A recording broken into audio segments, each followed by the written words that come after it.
Hi everyone. তো আজকে চলে গেছিলাম আমার বেস্টির বাড়িতে, আর ছিল আজ ওর জন্মদিন।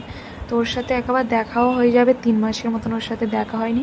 ও আমার ছোটোবেলারও বন্ধু, ঠিক আছে, একসাথেই আমরা বড় হয়েছি। এখন ওর বিয়ে হয়ে গেছে, ও আলাদা জায়গায় থাকে, আমিও আলাদা জায়গাতে থাকি, সেভাবে দেখা হয় না। ওর বাবা মার সাথেও খুবই কম দেখা হয়।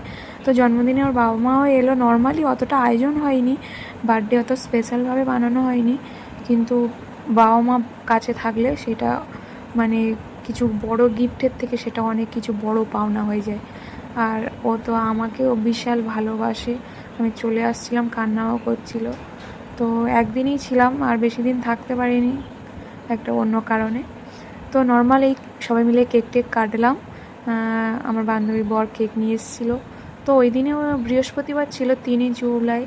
তো আমরা নিরামিষই খাই, কিন্তু সেদিন আর নিরামিষ খাওয়া হয় না, কারণ কেকের মধ্যে তো ডিম থাকে। তো সেদিন নর্মালি কচুরি হয়েছিল আর কাবলি ছোলা আলুর তরকারি। আর নেক্সট দিন তুলি মাটন খেতে ভালোবাসে, তো কাকা গ্রাম থেকেই ওর জন্য মাটন নিয়ে এসেছিলো, ফ্রিজে ছিল। নেক্সট দিন সেটা হলো। আর আমি মাটন খেতে ভালোবাসি না, তো তার জন্য চিকেন নিয়ে আসা হলো। আর তোমরা কি খেতে ভালোবাসো, মাটন না চিকেন? কমেন্টে অবশ্যই জানিও। আর চ্যানেলটা সাবস্ক্রাইব করতে ভুলো না প্লিজ।